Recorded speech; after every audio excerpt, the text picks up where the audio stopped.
আন্তর্জাতিক বিষয়াবলীর বিখ্যাত ব্যক্তিত্ব ও কৃতিত্ব সংক্রান্ত এই ক্লাসটিতে আমি ফারহান সাকিব আপনাকে স্বাগত জানাচ্ছি। আজকের এই ক্লাসটিতে আমরা শিখব বিখ্যাত ব্যক্তিদের বই সম্পর্কে, বিখ্যাত বিভিন্ন চিত্রকর্ম সম্পর্কে, বিখ্যাত মনীষীদের উক্তি সম্পর্কে, বিখ্যাত ব্যক্তিদের উপাধিগুলো কি কি সেগুলো আমরা জানব এবং তার সাথে সাথে জানব ইতিহাসের প্রথম নারী হিসেবে কারা কোন কৃতিত্বের দাবিদার। আসুন তাহলে শুরু করা যাক। আমরা একেবারে শুরুতেই খ্যাতনামা রাজনীতিবিদদের কিছু আলোচিত গ্রন্থের নাম এবং সংক্ষিপ্ত পরিচয় জানব। আমরা তিনটা বইয়ের নাম দেখতে পাচ্ছি। প্রথমটি হচ্ছে ইন্ডিয়া উইন্স ফ্রিডম, দ্বিতীয়টি হচ্ছে ডটার অফ দ্য ইস্ট এবং তৃতীয়টি হচ্ছে wings of fire. India wins freedom বইটি লিখেছেন মাওলানা আবুল কালাম আজাদ। ভারতের স্বাধীনতা সংগ্রামের অন্যতম পুরোধা ব্যক্তিত্ব তিনি। বইটি মূলত আত্মজীবনীমূলক একটি বই। তার নিজের দেখা এবং অভিজ্ঞতায় ভারতের স্বাধীনতা সংগ্রামের বিভিন্ন দিক তিনি তুলে ধরেছেন এই বইটিতে। তার সুদীর্ঘ রাজনৈতিক জীবনের বর্ণনা ভারতের ইতিহাসের সাক্ষ্য বহন করে। তারপর আমরা জানব ডটার অফ দ্য ইস্ট এই বইটি সম্পর্কে। ডটার অফ দ্য ইস্ট বইটি লিখেছেন পাকিস্তানের সাবেক প্রধানমন্ত্রী বেনজির ভুট্টো। এটি প্রকাশিত হয় 1989 সালে। এই বইটিও আত্মজীবনীমূলক একটি বই। বইটিতে বেনজির ভুট্টো তার জন্ম, শৈশব, কৈশোর, অক্সফোর্ডের পড়াশোনা, সামরিক শাসক জিয়াউল হকের শাসনামলে তার পিতা জুলফিকার আলী ভুট্টোর ফাঁসি, তার বিবাহিত জীবন এবং গণতন্ত্র পুনরুদ্ধার করার সংগ্রাম নিয়ে লিখেছেন। তারপর আমরা জানব উইংস অফ ফায়ার নিয়ে। উইংস অফ ফায়ার এই বইটি ভারতের সাবেক প্রেসিডেন্ট এবং মিসাইল ম্যান হিসেবে খ্যাত এপিজে আবুল কালামের লেখা। এটিও আত্মজীবনীমূলক একটি বই। বইটিতে শৈশব থেকে তার নানা রকম সংগ্রামের কথা উল্লেখ করা আছে। খুবই দরিদ্র অবস্থা থেকে উঠে এসে কিভাবে ভারতের একজন রাষ্ট্রপতি হয়েছেন তিনি, এ সংক্রান্ত আলোচনা এই বইটিতে পাওয়া যাবে। এরপরে আমরা আরো তিনটা বই সম্পর্কে জানব। প্রথম বইটা হচ্ছে দ্য সেকেন্ড ওয়ার্ল্ড ওয়ার, দ্বিতীয় বইটি হচ্ছে দ্য স্ট্র্যাটেজিক ভিক্টরি এবং তৃতীয় বইটি হচ্ছে living history. The second world war এই বইটি বিশ্বযুদ্ধ সময়কালীন ব্রিটিশ প্রধানমন্ত্রী উইনস্টন চার্চিলের লেখা একটি ঐতিহাসিক বই। বইটি 6টি ভলিউমে বিভক্ত। 1948 সালে প্রথম ভলিউম প্রকাশিত হয়। বইটি মূলত প্রথম বিশ্বযুদ্ধ শেষ হওয়ার পর থেকে উইনস্টন চার্চিল ইতিহাসের ধারা কিভাবে এগিয়েছে সেটি বর্ণনা করেছেন। তবে বইটি নিয়ে কিছু সমালোচনা আছে যে বইটিতে চার্চিলের নিজস্ব দৃষ্টিভঙ্গির অনেক বেশি প্রভাব পড়েছে, অর্থাৎ বইটি পুরোপুরি নিরপেক্ষ নয়, বরং কিছুটা বায়াসড বটে। তারপর আমরা জানব দ্য স্ট্র্যাটেজিক ভিক্টরি সম্পর্কে। বইটি লিখেছেন কিউবার সমাজতন্ত্রী বিপ্লবী সাবেক প্রধানমন্ত্রী ফিদেল ক্যাস্ট্রো। 1956 সালে স্বৈরতান্ত্রিক বাতিস্তাকে উৎখাত করে সমাজতান্ত্রিক বিপ্লব করার উদ্দেশ্যে মেক্সিকো থেকে কিউবায় আক্রমণ করা হয়। তাদের অতি অল্প সংখ্যক যোদ্ধা নিয়ে শাসন ক্ষমতা দখল করার পথ নিয়ে লিখেছেন ফিদেল ক্যাস্ট্রো। তারপর আমরা জানব লিভিং হিস্ট্রি সম্পর্কে, যেটি লেখক হচ্ছেন আমেরিকার সাবেক ফার্স্ট লেডি, মার্কিন সিনেটর, প্রেসিডেন্ট পদপ্রার্থী হিলারি ক্লিন্টন। এটি হিলারি ক্লিন্টনের আত্মজীবনীমূলক একটি বই। বইটিতে একজন ফার্স্ট লেডি হওয়ার বাইরে তার জীবনের ইতিহাস, বেড়ে ওঠা, স্বামী সাবেক প্রেসিডেন্ট বিল ক্লিন্টনের সাথে ফার্স্ট লেডি হিসেবে তার অভিজ্ঞতা, এ সকল কিছুর সমন্বয় আমরা দেখতে পাই। এরপর আমরা আরো কিছু আলোচিত বই সম্পর্কে জানব। এখানে আমরা তিনটা বই দেখতে পাচ্ছি। প্রথম বইটির নাম হচ্ছে the old man and the sea, দ্বিতীয় বইটির নাম হচ্ছে a brief history of time এবং তৃতীয় বইটির নাম হচ্ছে দাস ক্যাপিটাল। প্রথমেই আমরা জানব the old man and the sea সম্পর্কে। বিখ্যাত মার্কিন লেখক আর্নেস্ট হেমিংওয়ে তিনি 1951 সালে কিউবায় অবস্থাকালীন সময় বইটি লেখেন এবং 1952 সালে এটি প্রকাশিত হয়। উপন্যাসের প্রধান কাহিনীতে বর্ণিত হয়েছে উপসাগরীয় স্রোতে বিশাল এক মার্লিন মাছের সাথে সান্তিয়াগোর এক বৃদ্ধ জেলের সংগ্রামের কাহিনী। এই বইটি 1953 সালে পুলিৎজার এবং 1954 সালে সাহিত্যে নোবেল অর্জন করে। তারপর আমরা জানব a brief history of time সম্পর্কে। আধুনিক যুগের অন্যতম একজন বিজ্ঞানী হচ্ছেন স্টিফেন হকিং। এটি তার লেখা। বইটি প্রকাশিত হয় 1988 সালে এবং বইটি বহুল বিক্রিত বা বেস্টসেলার একটি বই। বইয়ে আলোচিত বিষয়গুলোর সবই আধুনিক জ্যোতির্বিজ্ঞান ও বিশ্বতত্ত্বের আঙ্গিকে রচিত হয়েছে।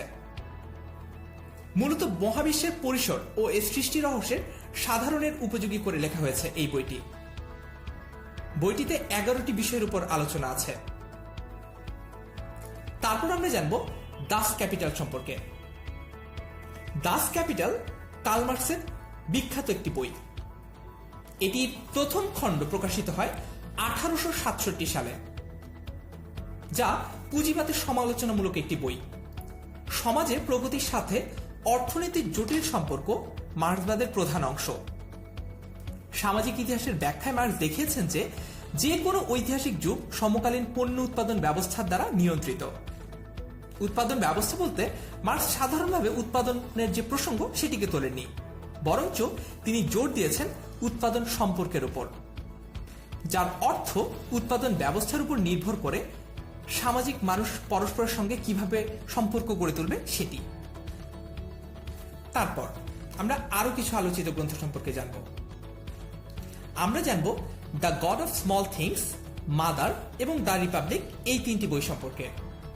প্রথমেই জেনে নিব the god of small things সম্পর্কে।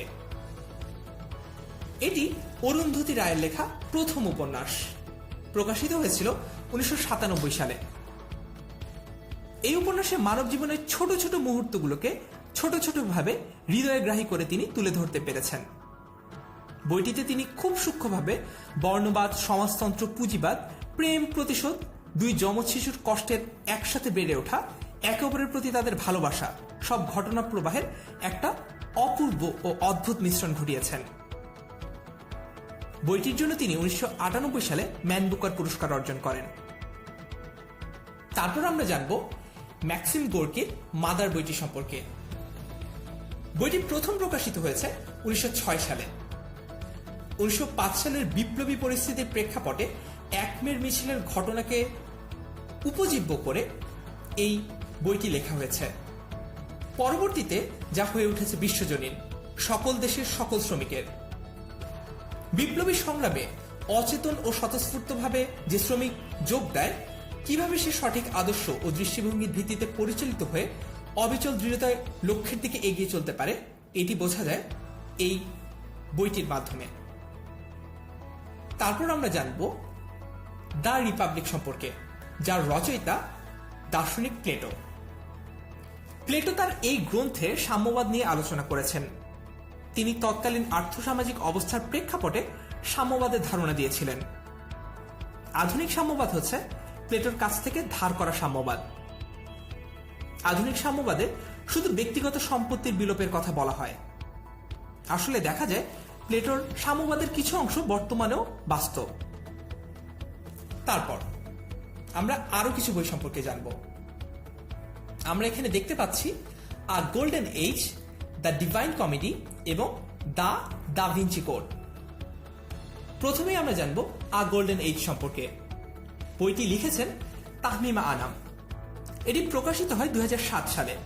বইটি কমনওয়েলথ সেরা প্রথম বই পুরস্কার জিতেছে 2008 সালে। আ গোল্ডেন এজের বিষয়বস্তু হচ্ছে বাংলাদেশের স্বাধীনতা যুদ্ধ। লেখকের জন্মের 4 বছর আগেই মুক্তিযুদ্ধ শেষ হয়ে গিয়েছিল। তবুও তিনি তার পূর্বপুরুষদের প্রেরণাকে পুঁজি করে মুক্তিযুদ্ধের চেতনাকে তার উপন্যাসে তুলে ধরতে সমর্থ হয়েছেন। মূলত বাংলার মানুষের দৃষ্টিতে তিনি মুক্তিযুদ্ধের চেতনা ফুটিয়ে তুলেছেন। এজন্য তিনি গ্রামে গ্রামে ঘুরে অনেক মুক্তিযোদ্ধাদের সাক্ষাৎকারও নিয়েছেন। তারপর দ্য ডিভাইন কমেডি, দান্তে কর্তৃক রচিত একটি সুদীর্ঘ মহাকাব্য এই দ্য ডিভাইন কমেডি। বিশ্ব সাহিত্যের সবচেয়ে প্রসিদ্ধ কাজগুলোর অন্যতম মহাকাব্যটি ইংরেজি অনুবাদ হচ্ছে এই ডিভাইন কমেডি। খ্রিস্টান ধর্মের দৃষ্টিকোণ থেকে দান্তের নরক ভ্রমণ ও স্বর্গ ভ্রমণের কাহিনী এই মহাকাব্যের মূল উপজীব্য। প্রকৃতপক্ষে এই কবিতায় স্রষ্টার দিকে আত্মার ভ্রমণের কথাই তুলে ধরা হয়েছে। দান্তে তার এই লেখনীতে মধ্যযুগের খ্রিস্টান ধর্মচিন্তা ও দর্শনকে ফুটিয়ে তুলেছেন। তারপর আমরা জানব দা ভিঞ্চি কোড সম্পর্কে। দা ভিঞ্চি কোড এটি 2003 সালে প্রকাশিত হয় এবং মার্কিন যুক্তরাষ্ট্রের বিখ্যাত ঔপন্যাসিক ড্যান ব্রাউন এটি রচনা করেন। এর কাহিনীতে আবর্তিত হয়েছে হার্ভার্ড বিশ্ববিদ্যালয়ের ধর্মীয় প্রতীক বিদ্যার অধ্যাপক রবার্ট ল্যাংডন ও সোফি নেবুর প্যারিস লুভ জাদুঘরে ঘটে যাওয়া একটি খুনের ঘটনা তদন্ত নিয়ে। এরপর আমরা আরো কিছু গ্রন্থ সম্পর্কে জানব। প্রথমে আমরা দেখতে পাচ্ছি স্যাটানিক ভার্সেস, তারপর প্যারাডাইস লস্ট এবং এরপরে শাহনামা। প্রথমে স্যাটানিক ভার্সেস। সালমান রুশদির একটি বিখ্যাত বই এই স্যাটানিক ভার্সেস। বইটি 1988 সালে প্রকাশিত হয়। এর কিছুটা ইসলাম ধর্মের প্রবর্তক মুহাম্মদ সাল্লাল্লাহু আলাইহি সাল্লামের জীবনী থেকেও অনুপ্রাণিত। তার পূর্বের বইয়ের মতো এতেও রুশদি জাদু এবং বাস্তবতাবাদকে একসাথে ব্যবহার করেছেন এবং সমসাময়িক ঘটনা ও মানুষের সাহায্যে তার চরিত্রগুলো তৈরি করেছেন। বইটি নিয়ে ইসলামে অনেক মহলে সমালোচনা রয়েছে। 1989 সালে আয়াতুল্লাহ খোমেনি রুশদির মৃত্যুদণ্ডের ফরমানা জারি করেন। তারপর আমরা জানব প্যারাডাইস লস্ট সম্পর্কে। প্যারাডাইস লস্ট ইংরেজি কবি জন মিল্টন রচিত একটি মহাকাব্য। বাইবেলের কাহিনীকে ভিত্তি করে এই মহাকাব্যটি রচিত হয়েছিল, যা 1667 সালে প্রকাশিত হয়েছে। প্রথম সংস্করণে এটি 10টি খণ্ডে প্রকাশিত হলেও দ্বিতীয় সংস্করণে এটি 12 খণ্ডে প্রকাশিত হয়। এটি একটি মহাকাব্য যা ব্ল্যাঙ্ক ভার্স বা মুক্ত ছন্দে রচিত। মহাকাব্যটি বাইবেলের কাহিনীর উপর ভিত্তি করে রচিত। প্রথম খণ্ডে মিল্টনের উদ্দেশ্য লক্ষ্য করা যায় মূলত মানুষের প্রতি সৃষ্টিকর্তার দৃষ্টিভঙ্গিকে প্রকাশ করার উপর। তারপর আমরা জানব শাহনামা সম্পর্কে। পারস্যের বা বর্তমান ইরানের কবি ফেরদৌসি দ্বারা লিখিত একটি দীর্ঘ মহাকাব্য হচ্ছে এই শাহনামা। ফেরদৌসি 977 থেকে 1010 সালের মধ্যে 30 বছরের অধিক সময় ধরে এই মহাকাব্য রচনা করেন। শাহনামায় প্রায় 60,000 শ্লোক রয়েছে। ইরানের ইতিহাস ও ঐতিহ্যকে তুলে আনা হয়েছে এই মহাকাব্যে। শাহনামাতে মূলত ইরানে ইসলাম পূর্ব ও 7ম শতাব্দীতে ইসলামী শাসন ব্যবস্থা চালু হওয়ার পরের কাহিনী বর্ণিত হয়েছে। কাহিনীতে রাজাদের গুণগান ও পরবর্তীকালে কবির নিজের অনুভূতির বহিঃপ্রকাশ ঘটেছে। এরপর আমরা কিছু বিখ্যাত চিত্রকর্ম সম্পর্কে জানব। প্রথমে আমরা দেখতে পাচ্ছি দ্য হলি ফ্যামিলি। এই চিত্রকর্মটি মাইকেল অ্যাঞ্জেলোর। রেনেসার যুগের একজন ইতালীয় ভাস্কর, চিত্রকর, স্থপতি এবং কবি ছিলেন তিনি। কুমারী মা মেরি, শিশু যিশু ও জোসেফ, তাদের নিয়ে এই চিত্রকর্মটি। ছবিটি বৃত্তাকার গঠন ও চরিত্রগুলির একটি জীবন্ত রূপ আমরা দেখতে পাই। উজ্জ্বল রঙের ব্যবহার এই ছবির আরেকটি বৈশিষ্ট্য। তার আরও শিল্পকর্মের মধ্যে উল্লেখিত হচ্ছে Madonna of the steps, the Madonna and child ইত্যাদি। তারপর আমরা দেখতে পাচ্ছি মোনালিসা। এটি পৃথিবী বিখ্যাত একটি চিত্রকর্ম। ইতালির শিল্পী লিওনার্দো দা ভিঞ্চি 16 শতকে এই ছবিটি আঁকেন। ধারণা করা হয় বিখ্যাত এই ছবিটি মোনালিসার দ্বিতীয় পুত্র সন্তান জন্মগ্রহণ স্মরণে আঁকানো হয়। তারপর আমরা জানব ম্যাডোনা 43 সম্পর্কে।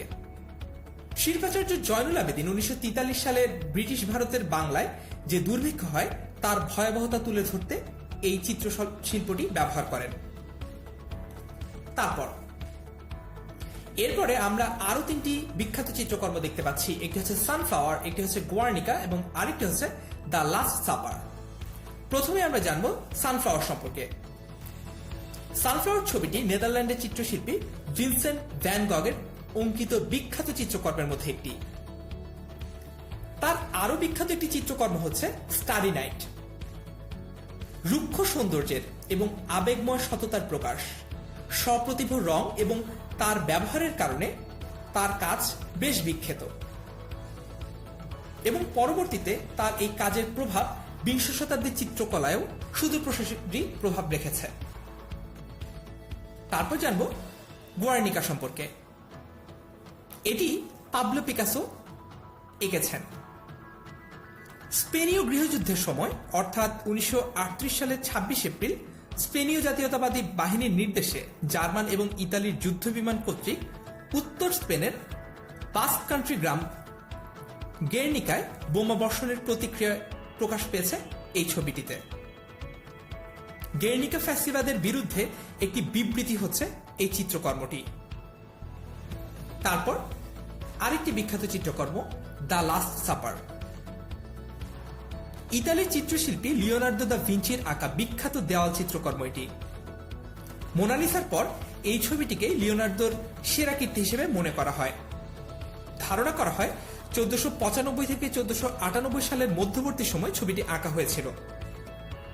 ছবিটিতে মাঝখানে বসে থাকতে দেখা যাচ্ছে যীশু খ্রিস্টকে, আর তার চারপাশে শিষ্যদের নিয়ে তিনি রাতের খাবার বা নৈশভোজ করছিলেন। এটি হচ্ছে তার শেষ নৈশভোজ, যেখানে যীশু ভবিষ্যৎবাণী করে বলেন যে তার 12 জন শিষ্যের মধ্য থেকে একজন পর তিনি তার সাথে বিশ্বাসঘাতকতা করবে।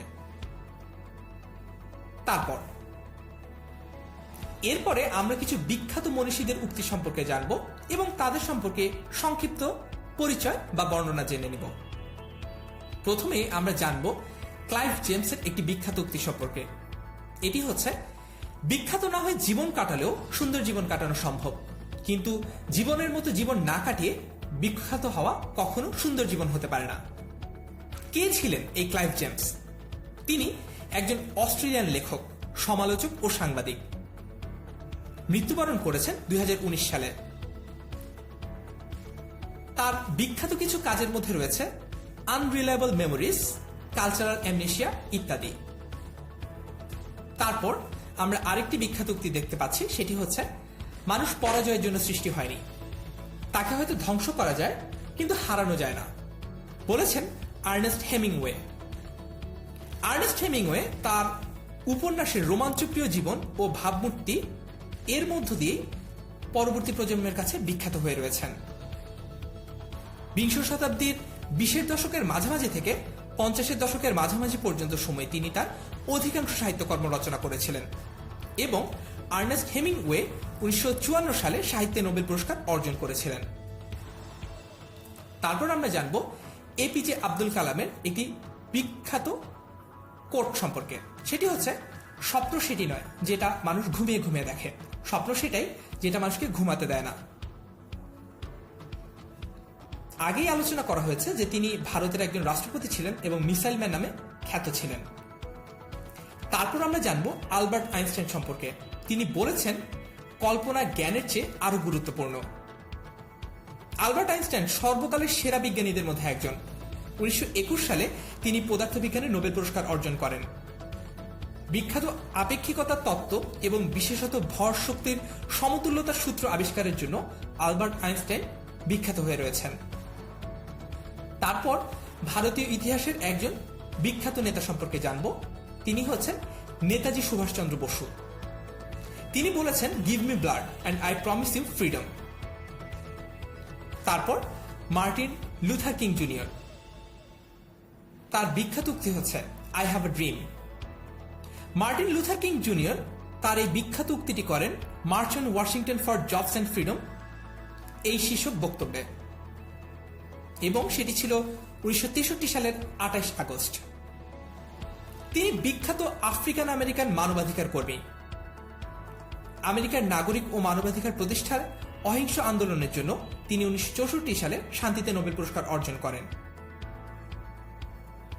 তারপর আমরা জানব কার্ল মার্কসের একটি উক্তি সম্পর্কে। সেটি হচ্ছে, workers of the world unit. তার মানে তিনি বোঝাতে চাচ্ছেন একটা অ্যালিয়েনেশনের গল্প। অর্থাৎ কার্ল মার্কস তার বক্তব্যে বলতে চাচ্ছেন যে যখন কোনো পণ্য কোনো শ্রমিকরা উৎপাদন করে, তখন এই যে পুঁজিবাদ, এমন একটা সিস্টেম এই পুঁজিবাদ দাঁড় করায় যার কারণে শেষমেশ সেই শ্রমিক সে পণ্যটার ভোগ করতে পারে না। অর্থাৎ নিজের শ্রমের বিনিময়ে একজন শ্রমিক যে পণ্যটা উৎপাদন করে, শেষমেশ গিয়ে পণ্যটার এমন দাম হয়ে দাঁড়ায়, যেটি কিনা তার পক্ষে আর ভোগ করা সম্ভব হয়ে ওঠে না। তারপর আমরা জানব নেপোলিয়ন সম্পর্কে। নেপোলিয়ন বলেছেন, impossible is a word to be found in a fool's dictionary. Napoleon ফরাসি বিপ্লবের সময়কার একজন জেনারেল।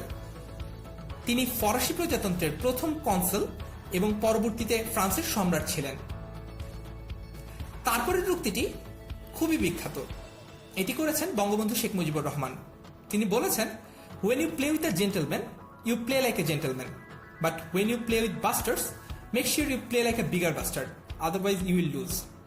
অর্থাৎ তিনি এক্ষেত্রে বলতে চেয়েছেন, একজন মানুষের সাথে আসলে সেরকমই আচরণ করা উচিত যেরকম আচরণ সে অন্যদের সাথে করে। তাই ভদ্র মানুষের সাথে ভদ্র আচরণ করতে বলেছেন এবং অভদ্রদের সাথে অভদ্র আচরণ করতে বলেছেন।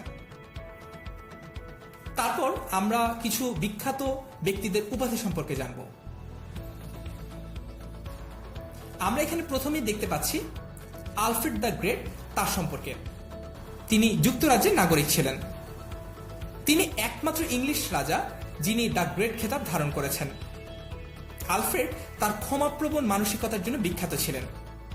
তিনি ইংল্যান্ডের শিক্ষা, আইন ও সামরিক বাহিনীর উন্নয়নে বিশেষ অবদান রেখেছিলেন। তারপর আমরা জানব স্যার ওয়াল্টার স্কট সম্পর্কে। তিনি স্কটল্যান্ডের বিখ্যাত ঐতিহাসিক উপন্যাস রচয়িতা এবং কবি। পুরো ইউরোপ জুড়ে তার সময়ে তিনি সবচেয়ে বেশি জনপ্রিয়তা অর্জন করেছিলেন। এক অর্থে বলতে গেলে স্কট প্রথম লেখক যিনি নিজের জীবদ্দশাতেই আন্তর্জাতিক খ্যাতি অর্জন করতে সমর্থ হয়েছেন। তার সময় তার বইগুলো অস্ট্রেলিয়া এবং উত্তর আমেরিকার বিভিন্ন দেশে জনপ্রিয়তা অর্জন করেছিল। এখনো তার বই ব্যাপক হারে পঠিত হয়। ইংরেজি এবং বিশেষ করে স্কটিশ সাহিত্যে তার সাহিত্যকর্মগুলো বিশেষ স্থান অধিকার করে আছে। তার বিখ্যাত সাহিত্যকর্মগুলোর মধ্যে রয়েছে Ivanhoe, Rob Roy, the Lady of the Lake, Waverley এবং দ্য হার্ট অফ মিডলোথিয়ান। তার উপাধি হচ্ছে উত্তরের জাদুকর। তারপর আমরা জানব যুক্তরাজ্যের রানী প্রথম এলিজাবেথের কথা, যার উপাধি হচ্ছে ভার্জিন কুইন। রানী প্রথম এলিজাবেথ টিউডর রাজবংশের পঞ্চম এবং সর্বশেষ রানী ছিলেন। তার বাবা ছিলেন রাজা অষ্টম হেনরি। মৃত্যুর 20 বছর পরও সোনালী যুগের শাসক হিসেবে সমাদৃত ছিলেন তিনি। তার শাসনকাল এলিজাবেথীয় যুগ হিসেবে পরিচিত। শেক্সপিয়ারের নাটকে তার এই যুগের আলোচনা বারবার ঘুরে ফিরে এসেছে। রানী প্রথম এলিজাবেথের শাসনকাল ছিল 1558 থেকে 1603 সাল পর্যন্ত। তিনি কখনো বিয়ে করেননি এবং সন্তান জন্ম দেননি, যে কারণে তাকে ভার্জিন কুইন হিসেবে অভিহিত করা হয়। তারপর আমরা জানব উইলিয়াম শেক্সপিয়র সম্পর্কে। তার উপাধি হচ্ছে বার্ড অফ অ্যাভো। উইলিয়াম শেক্সপিয়রের জন্ম এবং বেড়ে ওঠা স্ট্যাটফোর্ড অন অ্যাভনে। তিনি ছিলেন একজন ইংরেজ কবি ও নাট্যকার। তার ইংরেজি ভাষার সর্বশ্রেষ্ঠ সাহিত্যগুলোর মধ্যে অনেকগুলি সমাদৃত। তাকে ইংল্যান্ডের জাতীয় কবি এবং বার্ড অফ অ্যাভন বা অ্যাভনের চারণ কবি নামে অভিহিত করা হয়ে থাকে। তার যে রচনাগুলো পাওয়া গেছে তার মধ্যে রয়েছে 38টি নাটক, 154টি সনেট, 2টি দীর্ঘ আখ্যান কবিতা এবং আরো কয়েকটি কবিতা। তার ম্যাকবেথ, হ্যামলেট, কিং লিয়ার অমর কীর্তি হিসেবে স্বীকৃত। তারপর আমরা দেখতে পাচ্ছি ফিল্ড মার্শাল রোমেল। তার উপাধি হচ্ছে ডেজার্ট ফক্স। তিনি একজন জার্মান সেনানায়ক ছিলেন। তারপর আমরা জানব ডিউক অফ ওয়েলিংটন সম্পর্কে, যার উপাধি ছিল iron Duke. Duke of Wellington বা এই আয়রন ডিউক তিনি একজন ব্রিটিশ সেনানায়ক ছিলেন এবং 2 বারের প্রধানমন্ত্রী ছিলেন। তিনি ওয়াটারলু যুদ্ধে নেপোলিয়নকে পরাজিত করেন। তারপর মার্গারেট থ্যাচার। তার উপাধি হচ্ছে লৌহ মানবী। তিনি ব্রিটেনের প্রথম নারী প্রধানমন্ত্রী। ব্রিটেনের প্রথম মহিলা প্রধানমন্ত্রী হয়েও তিনি যেভাবে শক্তভাবে বিভিন্ন বাধাকে অগ্রাহ্য করে ব্রিটেনের অর্থনৈতিক বৈপ্লবিক সংস্কার এনেছেন, তার জন্য তাকে আয়রন লেডি হিসেবে অভিহিত করা হয়। তারপর অটো ফন বিসমার্ক। তার উপাধি হচ্ছে আধুনিক জার্মানির জনক। তিনি ছিলেন জার্মান সাম্রাজ্যের স্থপতি এবং জার্মানির প্রথম চ্যান্সেলর। এরপর আমরা জানব অ্যাডলফ হিটলার সম্পর্কে। অ্যাডলফ হিটলারের উপাধি হচ্ছে ফুয়েরার। তিনি ছিলেন জার্মানির উগ্র জাতীয়তাবাদী একজন রাজনৈতিক এবং স্বৈরশাসক। তারপর জানবো নেপোলিয়ন সম্পর্কে। তার উপাধি হচ্ছে লিটল কর্পোরাল। নেপোলিয়ন বোনাপার্ট ছিলেন ফরাসি বিপ্লবের সময়কার একজন জেনারেল। তিনি ফরাসি প্রজাতন্ত্রের প্রথম কনসুল ছিলেন। তার উচ্চতার জন্যই মূলত তাকে এই উপাধিটি দেওয়া হয়েছিল। এরপর আমরা জানবো হেরোডোটাস সম্পর্কে। হেরোডোটাসকে বলা হয় ইতিহাসের জনক। তিনি একজন প্রাচীন গ্রিক দার্শনিক। তারপর আমরা দেখতে পাচ্ছি ব্লাইন্ড বার্ড, এই উপাধিটি হচ্ছে হোমারের। হোমার একজন প্রাচীন গ্রিক মহাকাব্যিক কবি। তিনি ইলিয়াড ও ওডিসি মহাকাব্য এবং হোমারীয় শ্রোতাবলীর রচয়িতা। হোমারের মহাকাব্যগুলো থেকে মূলত পাশ্চাত্য সাহিত্য ধারার সূচনা হয়েছিল এবং তার দেশ ছিল গ্রিস। তারপর আমরা আরো কিছু বিখ্যাত ব্যক্তিত্বদের উপাধি সম্পর্কে জানব। আমরা জানব মোস্তফা কামাল পাশা সম্পর্কে। মোস্তফা কামাল পাশার উপাধি ছিল আতাতুর্ক এবং তার দেশ ছিল তুরস্ক। তিনি ছিলেন উসমানীয় একজন সামরিক কর্মকর্তা, বিপ্লবী রাজনৈতিক লেখক এবং তুরস্কের প্রথম রাষ্ট্রপতি। তিনি আধুনিক তুর্কি প্রজাতন্ত্রের প্রতিষ্ঠাতা। তারপর আমরা দেখতে পাচ্ছি গুয়েভারার নাম। তার উপাধি হচ্ছে চে। তার নাগরিকত্ব ছিল আর্জেন্টিনার। চে গুয়েভারা ছিলেন একজন আর্জেন্টিনীয় মার্ক্সবাদী, বিপ্লবী, চিকিৎসক, লেখক, বুদ্ধিজীবী, গেরিলা নেতা। তার উদ্দেশ্য ছিল বিপ্লবের মাধ্যমে শোষণ থেকে মুক্তি। এরপর আমরা জানব শেখ মুজিবুর রহমানের উপাধি সম্পর্কে। শেখ মুজিবুর রহমানকে বঙ্গবন্ধু এবং জাতির জনক ইত্যাদি উপাধিতে ভূষিত করা হয়। এরপর একে ফজলুল হক। একে ফজলুল হকের উপাধি হচ্ছে শেরে বাংলা। তিনি উপমহাদেশের একজন প্রখ্যাত রাজনীতিবিদ। অবিভক্ত বাংলার প্রথম নির্বাচিত প্রধানমন্ত্রী ছিলেন একে ফজলুল হক। তারপর জানবো মোহাম্মদ আলী জিন্নাহ সম্পর্কে। তার উপাধি হচ্ছে কায়েদে আজম। মোহাম্মদ আলী জিন্নাহ ছিলেন একজন গুজরাটি বংশোদ্ভূত আইনজীবী, রাজনীতিবিদ ও পাকিস্তানের প্রতিষ্ঠাতা। তিনি 1913 সালের শুরু থেকে 1947 সালের 14 আগস্ট পর্যন্ত পাকিস্তানের স্বাধীনতা অর্জন পর্যন্ত নিখিল ভারত মুসলিম লীগের নেতা ছিলেন। স্বাধীনতার পর তিনি পাকিস্তানের প্রথম গভর্নর জেনারেল হন এবং আমৃত্যু এই পদে তিনি বহাল থাকেন। তারপর আমরা জানবো আব্দুল গাফফার খান সম্পর্কে। তার উপাধি হচ্ছে সীমান্ত গান্ধী। তিনি পাকিস্তানের নাগরিক ছিলেন। ফ্লোরেন্স নাইটিঙ্গেলের উপাধি ছিল লেডি উইথ দ্য ল্যাম্প এবং তার দেশ ছিল ইংল্যান্ড। ফ্লোরেন্স নাইটিঙ্গেলের জন্ম ইতালিতে হলেও তার জাতীয়তা ইংলিশ। তিনি আধুনিক নার্সিং সেবার অগ্রদূত, একজন লেখক এবং পরিসংখ্যানবিদ। ইংল্যান্ডের স্বাস্থ্য ব্যবস্থা উন্নয়নে তিনি বিশেষ ভূমিকা পালন করেছেন। তারপর আমরা জানব ভারতের দাদাভাই নওরোজির উপাধি সম্পর্কে। তার উপাধি হচ্ছে grand old man of the India. তিনি ভারত উপমহাদেশের একজন প্রথম সারির রাজনীতিবিদ। ভারতীয়দের মধ্যে তিনি প্রথম ব্রিটিশ পার্লামেন্টের সদস্য ছিলেন। তারপর জানব চিত্তরঞ্জন দাস সম্পর্কে, যার উপাধি হচ্ছে দেশবন্ধু এবং তিনি ভারতের ছিলেন। চিত্তরঞ্জন দাস একজন বাঙালি আইনজীবী, রাজনীতিবিদ, স্বাধীনতা সংগ্রামী, কবি ও লেখক ছিলেন। তিনি স্বরাজ পার্টির প্রতিষ্ঠাতা ছিলেন। তারপর জানব ভারতের মোহনদাস করমচাঁদ গান্ধী সম্পর্কে। তার উপাধি ছিল মহাত্মা। মোহনদাস গান্ধী একজন অন্যতম ভারতীয় রাজনীতিবিদ, ভারতের স্বাধীনতা আন্দোলনের অগ্রগামী নেতাদের একজন এবং তিনি একজন প্রভাবশালী আধ্যাত্মিক নেতা ছিলেন। তিনি ছিলেন সত্যাগ্রহ নেতার প্রতিষ্ঠাতা। তারপর জানব ভারতের নাইটিঙ্গেল হিসেবে কে খ্যাত সেটি সম্পর্কে। ভারতের নাইটিঙ্গেল বলা হয় সরোজিনী নাইডুকে।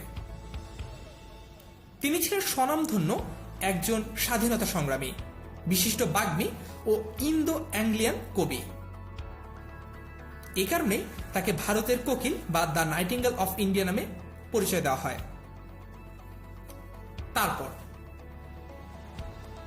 এরপর আমরা বিশ্বের ইতিহাসের কিছু প্রথম নারী সম্পর্কে জেনে নেব যারা বিভিন্ন কৃতিত্বের প্রথম দাবিদার। প্রথমে আমরা দেখতে পাচ্ছি শ্রীলঙ্কার শ্রীমাভো বন্দরনায়েকে। শ্রীমাভো বন্দরনায়েক শ্রীলঙ্কার বিশিষ্ট রাজনীতিবিদ এবং ষষ্ঠ প্রধানমন্ত্রী ছিলেন তিনি। এছাড়াও তিনি আধুনিক বিশ্বের প্রথম মহিলা সরকার প্রধান ছিলেন। বন্দরনায়েকে তিনবার শ্রীলঙ্কার প্রধানমন্ত্রী হিসেবে দায়িত্ব পালন করেন। তিনি শ্রীলঙ্কার ফ্রিডম পার্টিকে দীর্ঘদিন নেতৃত্ব দিয়েছেন। তারপর পাকিস্তানের বেনজির ভুট্টো।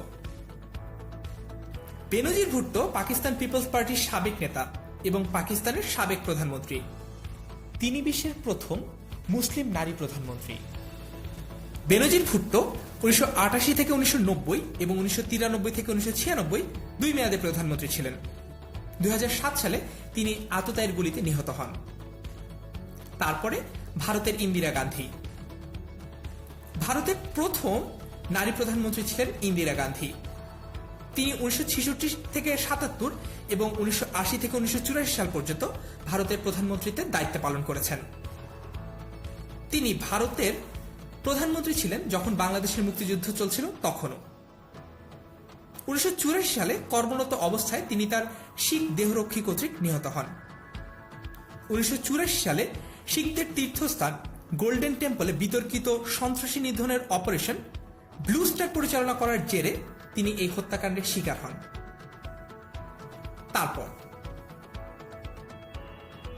এরপর আমরা জানব ইন্দোনেশিয়ার মেঘবতী সুকর্ণপুত্রী সম্পর্কে। তিনি ইন্দোনেশিয়ার রাজনীতিবিদ এবং সাবেক রাষ্ট্রপতি, যিনি কিনা 2001 সালের জুলাই থেকে 2004 সালের অক্টোবর পর্যন্ত ইন্দোনেশিয়ার রাষ্ট্রপতির দায়িত্ব পালন করেন। তিনি ইন্দোনেশিয়ার স্বাধীনতার পর প্রথম মহিলা রাষ্ট্রপতি এবং ইন্দোনেশিয়ায় জন্মগ্রহণকারী একজন বিখ্যাত নেত্রী। তিনি ইন্দোনেশিয়া প্রজাতান্ত্রিক পার্টি বা পিডিআই এর চেয়ারম্যান। তারপর আমরা জানব আর্জেন্টিনার ইসাবেলা পেরন সম্পর্কে। শ্রীমাভো বন্দরনায়েকের প্রধানমন্ত্রী হওয়ার 4 বছর পরে লাতিন আমেরিকার একটি দেশে প্রেসিডেন্ট হিসেবে দায়িত্ব নেন ইসাবেলা পেরন। তিনি 1974 থেকে 76 সাল পর্যন্ত প্রেসিডেন্ট ছিলেন। ইসাবেলা পেরন ছিলেন প্রথম নারী প্রেসিডেন্ট। তারপর জানবো আমরা ইরানের শিরিন এবাদি সম্পর্কে। শিরিন এবাদি ইরানের একজন বিখ্যাত আইনজীবী ও মানবাধিকার কর্মী, যিনি 2003 সালে শান্তিতে নোবেল পুরস্কার অর্জন করেন। তিনি গণতন্ত্র ও মানবাধিকার রক্ষায় অবদান রাখার জন্য এই পুরস্কারটি অর্জন করেন। ইরানের প্রথম নাগরিক হিসেবে তিনি নোবেলের পুরস্কারে নিজের নাম অঙ্কিত করেন। এরপর আমরা জানব ব্রিটেনের মার্গারেট থ্যাচার সম্পর্কে। মার্গারেট থ্যাচার ব্রিটেনের প্রথম নারী প্রধানমন্ত্রী। তিনি দৃঢ়চিত্তের সাথে ব্রিটেনের নানা সমস্যা মোকাবেলা করার জন্য শক্ত হাতে তিনি বিভিন্ন বাধাকে অগ্রাহ্য করেছেন। তারপর আমরা জানব জাপানের জুনকো তাবেই সম্পর্কে। তিনি একজন জাপানি পর্বতারোহী। তিনি পৃথিবীর সর্বোচ্চ পর্বতশৃঙ্গ এভারেস্ট আরোহণকারী প্রথম নারী। তিনি 1975 সালের 16 মে এই কৃতিত্ব অর্জন করেন। এভারেস্ট জয়ের পাশাপাশি জুনকো 1992 সালে প্রথম নারী হিসেবে সপ্ত শিখর বা 7 সামিট এর আরোহণ করার কৃতিত্ব অর্জন করেন। তারপর আমরা জানব গোল্ডা মেয়ার সম্পর্কে, যিনি ইসরায়েলের। গোল্ডা মেয়ার ইসরায়েলের চতুর্থ প্রধানমন্ত্রীর দায়িত্ব পালন করেছেন। এর ফলে তিনি ইসরায়েলের প্রথম এবং পৃথিবীর চতুর্থ মহিলা প্রধানমন্ত্রী হওয়ার গৌরব অর্জন করেন। তার আগে তিনি ইসরায়েলের শ্রম ও পররাষ্ট্র মন্ত্রণালয়ের দায়িত্বে ছিলেন। এরপর আমরা জানব অস্ট্রিয়ার বার্থা ভন সুইটনার সম্পর্কে। বার্থা ভন সুইটনার শান্তিতে নোবেল পুরস্কার প্রাপ্ত প্রথম নারী নোবেল বিজয়ী। একই সাথে তিনি অস্ট্রিয়ারও প্রথম নোবেল বিজয়ী। তিনি 1905 সালে শান্তিতে নোবেল পুরস্কার অর্জন করেন। তারপর আমরা জানব পাকিস্তানের ডাক্তার ফাহমিদ মির্জা সম্পর্কে। তিনি পাকিস্তানের 18তম এবং প্রথম নারী স্পিকার হিসেবে দায়িত্ব পালন করেছেন 2008 থেকে 2013 সালে। তিনি মুসলিম বিশ্বের প্রথম স্পিকার। তারপর চন্দিকা কুমারতুঙ্গা, তিনি শ্রীলঙ্কার ছিলেন। চন্দিকা কুমারতুঙ্গা শ্রীলঙ্কার একজন বিশিষ্ট রাজনীতিবিদ।